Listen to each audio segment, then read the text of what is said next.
సూర్యని ప్రార్థన గురించి చెప్పాడు. ఈ వారం నాకు వస్తుందని ఎక్స్పెక్ట్ చేయలేదు. అన్నీ సడన్గా వచ్చి నెక్స్ట్ వన్ పోయి చెప్పాలి, ప్రిపేర్ అవ్వాలి. కానీ నాకు ఏం చెప్పాలో అర్థం కాలేదు. సరే చెప్తాలే అని అన్నాను. కానీ ఈ వారం అంతా కూడా నేను ఆలోచించుకున్నా, ఏం చెప్పాలి. అన్నయ్య వాకింగ్ గురించి చెప్తా ఉంటాడు, వాకింగ్ చదవాలని. సూర్యని ప్రార్థన గురించి చెప్పాడు. మరి ఏం చెప్పాలి అనుకున్నాను. కానీ ఇలా అనుకుంటున్నాక నాకు అది అనుకోలే, ఏం చెప్పాలి కూడా. బుధవారం కూడా అనుకోలే. గురువారం పడుకున్నాను. అప్పుడు ఆలోచించుకున్నాను, ఏం చెప్పాలి ఎందుకు. అంటే నా ఫ్రెండ్స్ చాలామంది రక్షణలు ఏమున్నారు, బాప్తిసం ఏం ఉన్నారు. సరే బాప్తిసం గురించి చెప్తాము అనుకున్నాను. కానీ ఎప్పుడైతే అనుకున్నానో సరే చెప్తాము అనుకునేసరికి దానికి కీ పాయింట్స్ ఏంటి, ఎక్కడి నుంచి చెప్పాలి, ఎక్కడి నుంచి స్టార్ట్ చేయాలి, అసలు ఎక్కడితో మొదలెట్టాలి అనుకున్నాను. కానీ నిజంగా అనుకోకుండానే గుడ్ ఫ్రైడే రోజు 2వ మాట, 3వ మాట, 7 మాటలు చెప్పినప్పుడు కొన్ని మాటలు నాకు బాగా కనెక్ట్ అయింది. సరే అని చెప్పేసి అవి తీసుకొని రాసుకున్నాను. మళ్ళీ తర్వాత వాళ్ళ ఈస్ట్ రోజు మార్నింగ్ అక్కడ అన్నయ్య బాప్తీసం ఇస్తున్నప్పుడు చూశాను. అది కూడా అనుకోలే, నలుగురు ఇస్తాను, అక్కడ నలుగురు బాప్తీసాలు, ఇక్కడ మొత్తం 8 మంది తీసుకున్నారు. అంటే నేను చెప్పేదానికి రిలేటెడ్గా ఉంది. సరే అని చెప్పేసి అక్కడ అన్నయ్య చెప్పిన మాటలు, ఆ సాంగ్స్, ఇక్కడ కూడా పాస్టర్ గారి మధ్యాహ్నం వాక్యం చెప్పారు. అన్నీ కూడా కరెక్ట్గా కనెక్ట్ అయ్యి సరే అని చెప్పేసి దేవుడు మరి నా దగ్గర మాట్లాడుతున్నారు. పరిశుద్ధం అంటే మనం ఏది చేసేది లేదు, కానీ అంతా పరిశుద్ధాత్మ ద్వారానే మరి నడిపిస్తున్నాడు అనుకున్నాను. సరే అసలు బాప్తీసం అంటే ఏంటి అన్నాను. బాప్తీసం అనేది ఎవరు అనగా చెప్పడానికి ఫస్ట్ చెప్పేది మార్కు సువార్త 16 చెప్తారు. నమ్మి బాప్తీసం పొంది రక్షించబడను, నమ్మని మనకి శిక్ష విధించబడను అని. కానీ అసలు బాప్తీసం అసలు ఎందుకు తీసుకోవాలి, ఏది తీసుకోకుండా ఉండలేమా?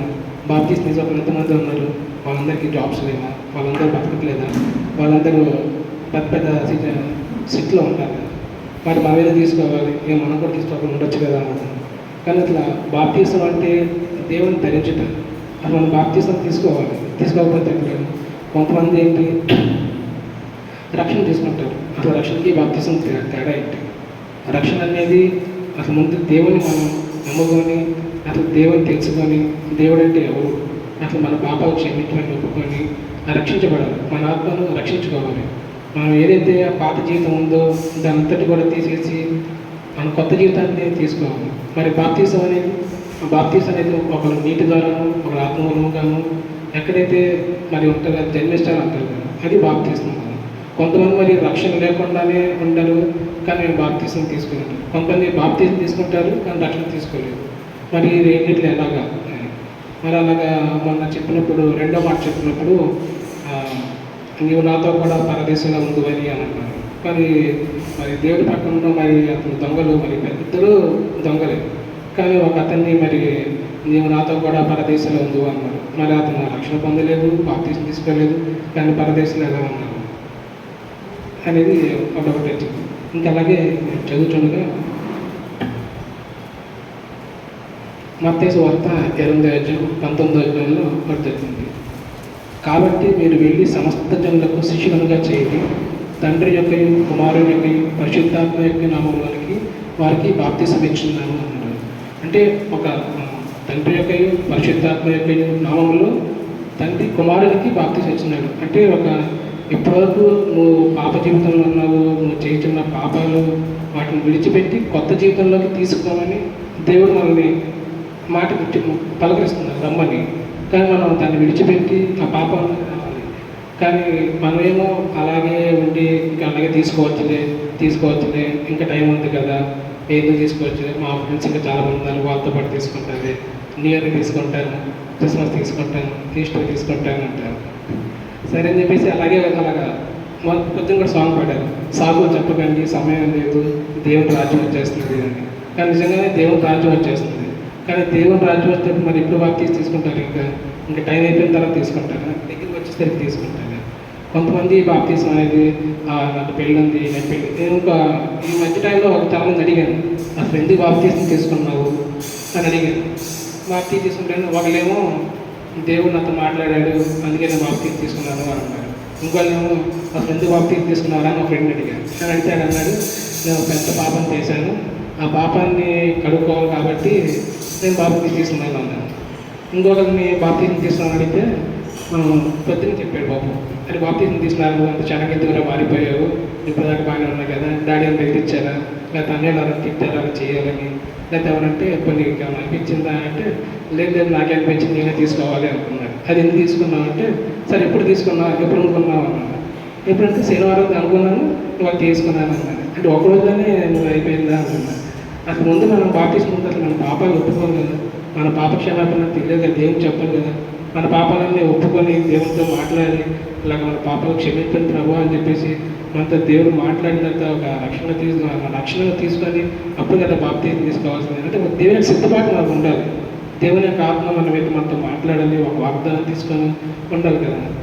అది ఒకసారి కృష్ణ నాకు మాట చెప్పాడు, శరీరం ఎదిగే కొద్దీ బలహీనపడుతుంది, ఆత్మ ఎదిగే కొద్దీ బలపడుతుంది. అది చాలా మంచి మాట. అంటే మరి ఆత్మని మనం వెళ్ళే కొద్దీ కూడా మన ఆత్మని మనం బలపరుచుకోవాలి, మనకు ఇష్టం మన ఆత్మ రక్షించుకోవాలి. ఎప్పుడైతే మన ఆత్మ ఎప్పుడైతే క్షీణించబోతుందో మన యొక్క సహవాసం అది ఎవరితో తిరుగుతుందో మనం ఎవరు అయితే మన సహవాసం బట్టి కూడా మన ఆత్మరక్షణ ఉంటుంది.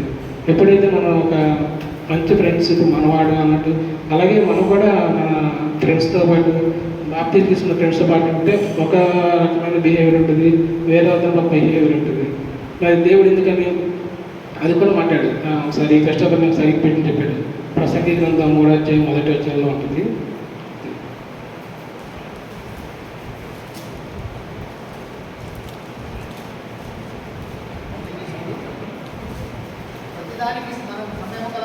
ప్రతిదానికి సమయం కలదు, ప్రతి ప్రయత్నంకు సమయం కలదు. అది బాప్తిజం అనేది కూడా ఒక చెబితేనో ఒక ఫోర్స్గా చెబితేనో సరే వాళ్ళు తిడుతున్నారు అని తీసుకోమంటున్నారు, ఇక్కడేమో సంవత్సరం ఒకటి వస్తుంది ఎవరు లేరు అని తీసుకోమంటున్నారు అని. అంటే ప్రతిదానికి ఒక సమయం వస్తుంది. బాప్తిజం అతను కూడా తనంతటా దాన్ని తెలుసుకొని రక్షణ పొంది బాప్తిజం తీసుకోవాలి. ఏదో ఒక చెప్పేది తీసుకుందాంలే అని కాకుండా తనంతటా తన పాపాలన్నీ ఒప్పుకొని దేవాన్ని పాపం చేశాను, ఒకవేళ నేను మర్చిపోయాను, నా పాపాలు నాకు వచ్చి నా పాపాలని ఒప్పుకొని ఆ పాప పరిహారం చేసుకొని అప్పుడు తర్వాత మన పాపాలను క్షమించని దేవుడు చేసినప్పుడు అట్లయినా మనం ఎందుకని అంత భయపడాలి? చేసిన పాపం చేసినప్పుడు అది బయలుప్పుడు చేసిన పాపాలను కడుక్కోవడానికి ఎందుకని మనం అంతసేపు ఆలోచించాలి? పాపం అనేది చేసాం కరెక్టే, కానీ ప్రతి ఒక్కరూ పాపం చేస్తారు, నీతిమంతులు ఒక్కడనూ లేడన్నారు. మరి ఆ చేసిన పాపాలని కడుక్కోవడానికి మనం ఎందుకని అంతసేపు ఆలోచిస్తాం? వెంటనే మరి తెలుసుకొని మనం చేసాము, ఇదే కదా నిజమైన రక్షణ, మనం ఎంతమంది చేసుకుంటున్నాము అని. ఇంకో రకంగా ఎలాగంటే చాలామంది నేను గమనించింది ఎలాగంటే ఒక క్రిస్టియానిటీలో ఉన్న వాళ్ళ ఫ్యామిలీలో కంటే బయట వాళ్ళు త్వరగా తీసుకుంటారు. ఎప్పుడు చాలా గమనించే ఉంటారు. మీరు రక్షణ పొందేది చాలామంది బయట బాగా తెలుసుకుంటారు మనకంటే. మనం ఏంటంటే తీసుకోవచ్చులే మన చర్చే కదా మనం అవుతున్నాం కదా. నిజంగా మేము మా ఫ్రెండ్స్ అయితే ఎప్పటి నుంచో నా చిన్నప్పటి నుంచి చర్చకు వస్తున్నాను. ఎప్పుడు కూడా అట్లా ఒక 25 years వచ్చాక 21st అప్పుడు తీసుకున్న బాప్తిజం. మా ఫ్రెండ్స్ కూడా ఎంత అలాగే తీసుకున్నారు. రక్షణ ముందు తెలుసుకోవాలి. ఇప్పటివరకు ఎప్పుడు 58 సంవత్సరాల్లో ఒకసారి కూడా బైబిల్ మొత్తం కంప్లీట్ చేయలేదు. ఎప్పుడు వాక్యం కూడా చదవాలి. మాకు యూత్ మీటింగ్ స్టార్ట్ అయినప్పటి నుంచి అన్నీ తిడతా ఉంటారు, మీరు అసలు వాక్యం ఎందుకు చదవట్లేదు, వాక్యం చదవాలి, ప్రతి దినం అనుదినము వాక్యం చదవాలి, ఎన్ని చదివారు, ఎన్ని వాక్యాలు చదివారు. ఇంకా అప్పటి నుంచే మొదలెట్టుకుంటూ మేము వచ్చు. ఇప్పటివరకు మరి బైబిల్ చదువుతానే ఉన్నాం. అలాగే మరి అట్లాగా ప్రతిదినము వాక్యాన్ని చదువుతూ ప్రార్థన చేస్తూ ఆ 2 పనులు మనం చేస్తూ ఉండాలి. అప్పుడే మనం ఆత్మను జీవింపజేస్తూ ఉంటుంది.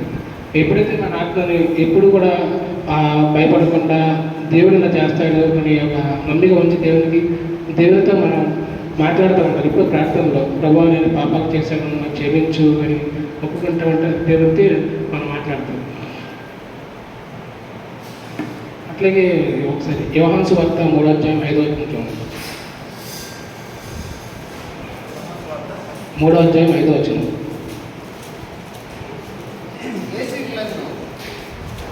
నీటి మూలముగాను ఆత్మ మూలముగాను జన్మించితేనే కానీ దేవుని రాజ్యంలో ప్రవేశింపలేడని నీతో నిశ్చయముగా చెబుతున్నాను.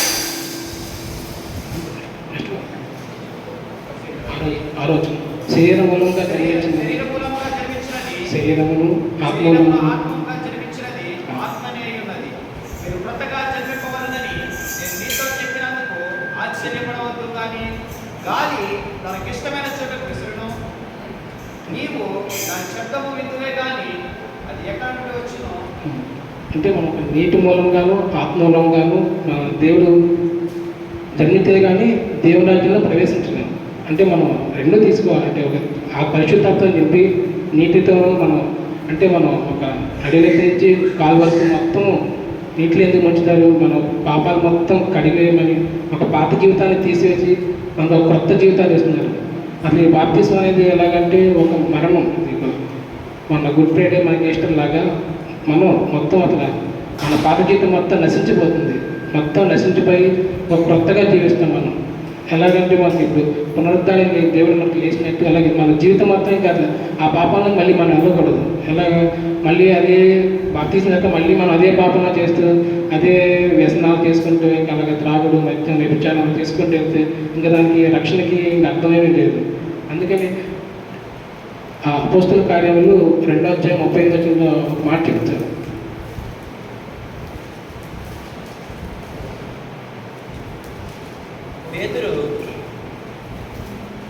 పేతురు మీరు మారు మనసు పొంది పాప క్షమాపణ నిమిత్తము ప్రతివాడు యేసుక్రీస్తు నామమున బాప్తిసం పొందుడి, అప్పుడు మీరు పరిశుద్ధాత్మను వరం పొందుదురు. మనం పరిశుద్ధాత్మ వరాన్ని పొందుకుంటాం. ఎలాగా? యేసుక్రీస్తు నామమున బాప్తిసం పొంది ప్రతి ఒక్కరు ఎలాగా బాప్తిసం పాప క్షమాపణ నిమిత్తం ప్రతివాడు యేసుక్రీస్తు నామమున బాప్తిసం పొంది అప్పుడు మీరు పరిశుద్ధాత్మ వరాన్ని పొందుకుంటాం. మనం ఆ పరిశుద్ధాత్మ వరాన్ని పొందుతాం. ఎలా ఒక గాలి అనేది అటు ఇటు ఎలా వేస్తుందో అది ఒక పరిశుద్ధాత్మ అనేది కూడా మన మీద అలాగా వస్తుంది అనమాట. అలాగే మన పరిశుద్ధాత్మతో వచ్చినప్పుడు మనం దేవునితో మాట్లాడుట, భాషలో మాట్లాడుట, దర్శనాలు, వాగ్దానాలు అలాగే మన దేవుడి యొక్క బలమైన ఆత్మ మన మీద ఎప్పుడు కూడా ఉంటుంది. సామెతల గ్రంథం 16:15 మాట ఉంటుంది. నాశనములకు ముందు గర్వం నడుచును, పడిపోవటకు ముందు అహంకారమైన మనసు నడుచును. అంటే ఇంకా మన నాశనంకి వెళ్ళకూడదు. ఇంకా ఆ గర్వంతో అట్లాగే ఏమైందిలే, ఏం కాదులే, నేను చూసుకుంటాలే, మా ఫ్రెండ్స్ చాలా మంది ఉన్నారు బాప్తీసం ఇవ్వకుండా, నేను కూడా రక్షణ పొందుకుని అలాగ ఉంటాలే, ఏమైంది అనే గర్వంతో ఉంటే ఇంకా నాశనం తప్పించి మరి ఏది కూడా లేదు. అది అపోస్తల కార్యంలో 2వ అధ్యాయం చెప్పినట్టు అతని వాక్యాంగీకరించిన బాప్తీసం పొంది ఆ దినమందు 3,000 మంది బాప్తీసం పొందారంట. బాప్తీసం అంగీకరించారు ముందు మన పరిశుద్ధాత్మతో దేవునితో మనం మాట్లాడి మన పాపాలను ఒప్పుకొని కూడా అంగీకరించి మన పాపాలను కూడా ఒప్పుకొని దేవాలయ పాపం కేసుని చెల్లించమని అడిగి అప్పుడు మనం రక్షణ పొందాలి. సరే మనం ఈ బాప్తీసం తీసుకున్నాము, ఇలా ఉన్నాము ఏంటి అని అనుకున్నప్పుడు రోమా పత్రికలో 6:3 మాట ఉంటుంది.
మన పాపాలంతా కూడా వదిలిపెట్టి ఒక నూతన జీవనం పొందేవారుగా మనం ఉండాలి.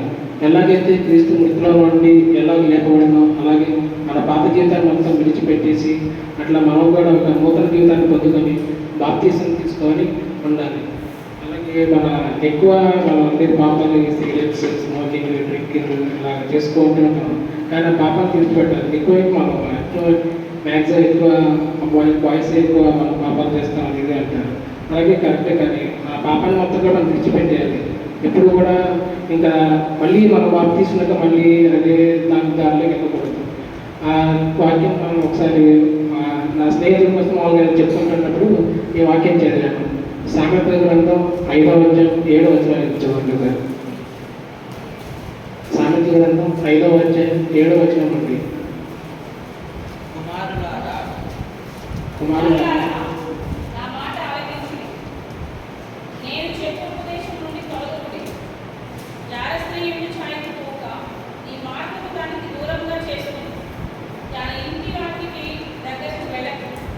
వెళ్ళిన ఎడల పరులకు నీ యవ్వన పరమును, క్రూరులకు నీ జీవిత కాలమును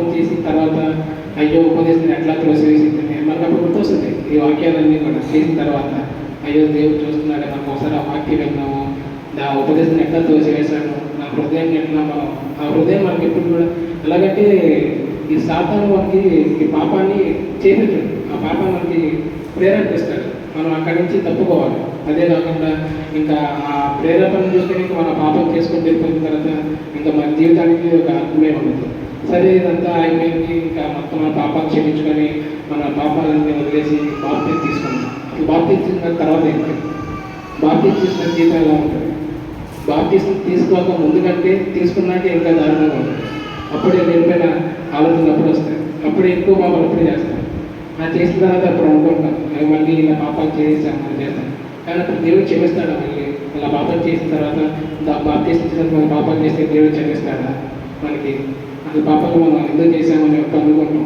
కానీ ఇప్పుడు ఇంకేం సరే దేవుడు క్షోభన సైతాన్ క్షోభన మన మీద ఎలా ఉంటుందంటే పాపం చేయక వాళ్ళకంటే ఎక్కువ మనం మాఫీ పొందాం కాబట్టి మన మీద ఎక్కువ చూపిస్తుంది అందుకని దేవుడు ఇంకా ఇట్లాగా మన మీద రానివ్వకుండా కాపాడుతూ ఉంటాడు కానీ ఆ పాపాన్ని మనం రానివ్వకుండా మనం కాపాడుకోవాలి ఎలాగంటే దేవుడి హస్తం మన మీద ఉంచుకున్నట్టు మనం ఎప్పుడు ఎల్లప్పుడూ కూడా ప్రార్థన చేస్తూ ఉండాలి వాక్యాన్ని అనుసరిస్తూ ఉండాలి వాక్యాల కోసం అనుసరించే వాళ్ళ పాపం చేయడు ఆ వాక్యాల కోసం ఎప్పుడు కూడా మనం చదువుతూ ఎల్లప్పుడూ కూడా ఉండాలి కీర్తన గ్రంథం 119:37 వచనం వ్యర్థమైన మాటలు చూడకుండా నా కన్నులు తిప్పివేయము నీ మార్గములలో నడుచుకున్నకు నన్ను బ్రతికించు. మనం వాక్యాన్ని ఎప్పుడు కూడా ఎలాగంటే మన ఎదురుగా కళ్ళలో ఉంచుకోవాలి అలాగా మనం చేసే బాప్తీసాలు ఎలా ఉందంటే మన చూపు కానీ మన మాట కానీ మన ఆలోచన కానీ పాపం చేస్తున్నట్టే మనకు అనిపిస్తుంది కానీ మనం దాన్ని ఆపుకోవాలి ఇలాగా వాక్యం చదువుతుంది వ్యర్థమైన వాక్యం చూడకుండా దేవా నా కన్ను తిరిపివేయి అటువైపు వెళ్ళకుండా నన్ను కాపాడు దేవా నా ఇంత శుద్ధ హృదయం కలిగి చేయి నా అంతరంగం స్థిరమైన నూతన మనసును పుట్టించు అని అలా మనం ఎప్పుడూ కూడా వాక్యాన్ని మన హృదయం ఎంచుకుంటూ అంటే ఆ పాపం జరిగి ఆ పాపం అంటే మనం వెళ్ళాం బాప్తీసం తీసుకున్న తర్వాత ఇంకా మనకి మనం చూడకూడదు అనుకుంటాం కానీ ఆటోమేటిక్గా మన ఐస్ అలా వెళ్ళిపోతూ ఉంటాయి ఎందుకంటే దానికి ఆ పాపం అలా చూసాము అలా చేసాము కాబట్టి అందుకని వాక్యాన్ని ఎప్పుడు అనుసరిస్తూ మాట్లాడుకుంటూ దేవాన్ని కాపాడు ఇలా సాంగ్స్ వింటూ లేదంటే వాటిని డైవర్ట్ అయిపోవాలి ముందు సాంగ్స్ కానీ లేదంటే కనుక వాక్యం చదువుకుంటా లేదా ఇంట్లో కనుక ప్రేయర్ చేసుకుంటా లేదంటే ఒక స్పీచ్ ఫ్రెండ్స్తో మనం ఎక్కువ క్లోజ్గా ఉంటాం ఈ అన్నిటికంటే వాళ్ళతో ఉన్నాం ఎక్కువ దేవుడి మాటలతో మాట్లాడుకుంటా ఆ మాటలు ఇలాగా డిబేట్స్ లాగా మాట్లాడుకుంటా అటు ఇటు మాట్లాడుకుంటా వాక్యం గురించి నాకు తెలిసింది నీకు తెలిసింది నాకు అలాగ వాక్యం మనం చెప్పుకుంటా ఉంటే మనం ఎక్కువ ఆత్మీయతగా బలపడుతూ ఉంటాం ఎక్కడక్కడ ఈ బలహీన పడకుండా ఉండడానికి మనం మ్యాక్సిమం ట్రై చేయాలి ఎందుకంటే మనం బాప్తీసం తీసుకున్నాం ఇంకా పాప జీవితాన్ని విడిచిపెట్టేసాం మళ్ళీ అదే పాపంలోకి వెళ్తా అంటే ఇంకా మనకి అది అర్థం ఉండదు అందుకని ఇంకా నూతనంగా మన కొరకు ఇంకా మన ఫ్రెండ్స్ చాలా మంది ఉన్నారు వాళ్ళందరూ కూడా మనం ప్రార్థన చేయాలి వాళ్ళందరూ కూడా రక్షణ పొందాలి వాళ్ళందరూ బాప్తీసం పొందాలి అంటే నేను ఇలాగే ఒక్కడే ఉన్నాను మా ఫ్రెండ్స్ కూడా నాతో ఉంటే బాగుంటుంది అని వారి కొరకు భారం కలిగి మనం ప్రార్థన చేయాలి ఇంకా మనం తీసుకున్న మన అయిపోయితే చాలా వదిలేకోకుండా వారి కొరకు కూడా మనం ప్రార్థన చేస్తూ ఉండాలి ఇంకా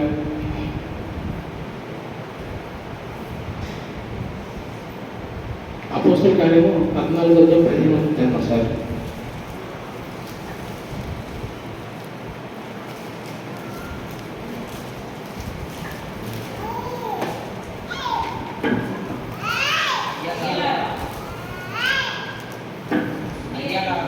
మీరెందుకు నాకు చేయించున్నారు మేము కూడా మీ స్వభావంలోని స్వభావంగా సరళమే మీరు ఈ వ్యర్థమైన వాటిని విడిచిపెట్టి ఆకాశమును భూమిని సముద్రమును వాటిలో ఉన్న సమస్తమును సృజించిన జీవము గల దేవుని వైపు తిరగవలనని మీకు సువార్త ప్రకటించుచున్నాను.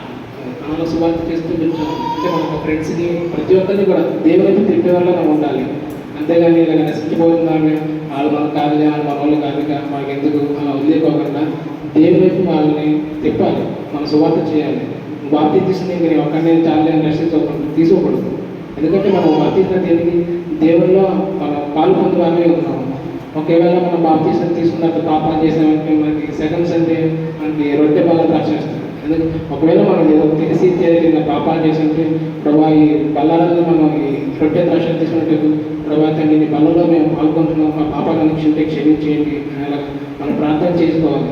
అంతేగాని పాపం చేశాను, నేను ఇంకా దేవుడికి మాట్లాడలేను, నేను దేవుడితో ఉండలేను, నేను ఇంకా చర్చికి రాను, ఇంకా చర్చికి వెళ్ళాల్సిన సంఘానికి రాను, నేను దేవుడితో మాట్లాడలేను అని అర్థేస్తే ఇంకా అలాగా ఉండకూడదు. ఇంకా మనం రావాలి, వచ్చి ఆ బలంలో పాల్గొనాలి. ప్రతిరోజు మనం ప్రార్థన చేయించుండగా మన పాపాలను ఒప్పుకొని బలంలో పాల్గొన్నప్పుడే కదా మన పాపాలను కూడా దేవుడు క్షమిస్తాడు, మన రక్తంతో కలుగుతాడు. మన పాపం ఎలా ఉందంటే ఇంక శాపంగా మారిపోతుంది, శాపం మరణంగా మారుతుంది. కానీ నేను ఎప్పుడు కూడా ఇంకా పర్లోక రాజ్యానికి వెళ్ళలేదు, ఇంకా అప్పుడే అలాగే ఉండిపోతుంది. మనం ఎప్పుడు కూడా ఇంకా వాక్యాన్ని అనుసరించి బుద్ధి దయచేయం దేవాన్ని మనకు ప్రార్థన చేయాలి, లేదా వాక్యం అనుసరిస్తానికి తీర్మానం చేసుకోవాలి, వాక్యాన్ని అనుసరించి కృపావరాన్ని పొందుకోవాలి. ఎల్లప్పుడూ కూడా వాక్యాన్ని హృదయం నుంచి పాపాన్ని మనం అనకుండా కాపాడుకోవాలి. అంటే మనం ఏ సంఘాన్ని మిగతా వారు కూడా మనం చేయలేదు, మిగతా వారు కూడా మనం ప్రార్థన చేయించాలి. రక్షణ పొందాలి, మనమే కాకుండా ఇతరులు కూడా రక్షణ పొందాలి, ఇతరులు కూడా బాప్తిసం తీసుకోవాలి. ఇంకా వారి కొరకు మనం ఆ రక్షణను మనం కూడా కాపాడాల్సిన బాధ్యత మనకు ఉంది. మన తోడు మన ఇంట్లో వాళ్ళు కానీ, మన ఇరుగు పరుగు వారే కానీ, మా ఫ్రెండ్స్ కానీ, మేము మా ఏదో ఉన్నాను, మా ఇంట్లో నేను తీసుకున్నాను, మా ఇస్తాను, మా అన్నయ్య తీసుకోవాలి బాప్తిసం. ఇక ఎన్నిసార్లు చెప్పినా మా అన్నయ్య ఉంటారు, కానీ మా అన్నయ్య కోసం ప్రార్థన చేయాలి. అలాగే ఫ్రెండ్స్ ఉంటారు, నలుగురు ఫ్రెండ్స్ ఉంటే ముగ్గురు తీసుకుంటారు, ఒకరు తీసుకోవాలి. ఎలా అంటే నేను తీసుకోండి, తర్వాత తీసుకుంటాను అన్నట్టు ఏముంది. నేను ఇంకా పాపం చేస్తున్నాను, ఆ పాపం ఇంకైతే పాపం చేస్తున్నప్పుడు మరి దేవుడు నాతో ఉన్నాడు, అందుకనే పాపం చేపిస్తున్నాడు, ఆ పాపాన్ని విడిచిపెట్టలేకపోతున్నాడు అంటే ఇంకా ఆ పాపం విడిచిపెట్టాలి. అలాగా దేవుడు చూస్తున్నాడు, నేను చూసుకుంటాడు దేవుడు, రోజు దేవుడు నన్ను చూస్తున్నాడు కదా, నేను పాపం చేస్తే మనకి హెచ్చరిస్తాను కదా, అలా వదిలేస్తున్నాడు కదా అని అనుకుంటాను. కానీ అలా మనం ఎల్లప్పుడు కూడా వాక్యం చదువుతూ ఉండాలి. అంతేగాని ఇంకా దేవుడిని వదిలేసాడు, నేను చూడట్లేదు, నేను చర్చికి రాను, నేను పనుల్లో పాల్గొనంటే అది తప్పదు. ఎల్లప్పుడు కూడా వాక్యం నడుచుకుంటూ ఉండాలి. మన ఆఫీస్లో కూడా ఫస్ట్ ఆఫ్ ఆల్ నేను అక్కడే ఉన్న చర్చికి వెళ్ళాలి, నాతో పాటు ఎవరు ఉండేవాళ్ళు కదా. తర్వాత అలాగే ఇంకా చాలామంది కొత్త వర్కర్స్ వచ్చారు. అప్పుడు వచ్చినప్పుడు ఒక బ్యాచ్ వచ్చారు. దాంట్లో మా దాంట్లో ఫ్లోర్లోకి ఒక కొత్త 5 వచ్చారు. 5లో 5 తెచ్చుకొచ్చేవాళ్ళు కాదు. ఇంకా వాళ్ళు నాకు ఇంకా సహవాసం అలాగా వాళ్ళు ఉండటం వల్ల కూడా ఆఫీస్లో నాకు చాలా బెనిఫిట్ అయ్యింది. ఎక్కువ మేము చర్చ గురించి మాట్లాడుతున్నాను, వాకింగ్ గురించి మాట్లాడుతున్నాను, పాటల గురించి పాడుతున్నాను. ఇంక మిగతా వాళ్ళు చూసి మీరంతా హైలే బ్యాచ్, మీరంతా ఒకటే మీరందరూ ఒకటే అంటారు అంటే అంటున్నారు. కానీ మేము వెళ్ళేసి వాళ్ళు ఎక్కిస్తున్నాం, ఎందుకంటే దేవుడు చూసుకుంటారు కదా, మాకెందుకు అని. అలాగే క్రిస్మస్ వచ్చింది. క్రిస్మస్ వచ్చినప్పుడు మొత్తం ఫ్లోర్ మొత్తం మేము డెకరేట్ చేసుకొని సాంగ్స్ పాడి ఒక చిన్న సెమీ క్రిస్మస్లా చేస్తాం. ఇంకా అందరూ కూడా మీకు షాక్ అయిపోయింది, ఏంటి అలా చేశారు ఏంటంటే అంతా కూడా దేవుని కృప ఉంది. మా ఫ్రెండ్ ఎప్పుడు మాట చెప్పేది, మేబీ లేట్ కానీ ఎప్పుడు లేట్ అయినా కావచ్చు, కానీ దేవుడు ఎప్పుడు కూడా నేను విడిచిపెట్టాడు. ఒక సరైన సమయంలో దేవుడు ఒక గొప్పగా తీర్చిదిద్దాడు. ఇంకా బాప్తీసం గురించి ఎక్కువ మనం ఉండాలి, రక్షణ పొందాలి, రక్షణ తీసుకోవాలి. బాప్తీసం పొందాక మరి ఎక్కువగా మనం ఎక్కువ ప్రార్థన ఉండాలి, లేదంటే శాతాంశాలు మన మీద ఎప్పుడు పడుతూనే ఉంటుంది. ఇంకా మన కోసమే కాకుండా మన ఇతరుల కొరకు, మన ఫ్రెండ్స్ కొరకు, మన ఇంట్లో వాళ్ళ కొరకు కూడా మన ఎల్లప్పుడూ కూడా ప్రార్థన చేస్తూ ఉండాలి. దేవుడు దీవించుకుంటారు.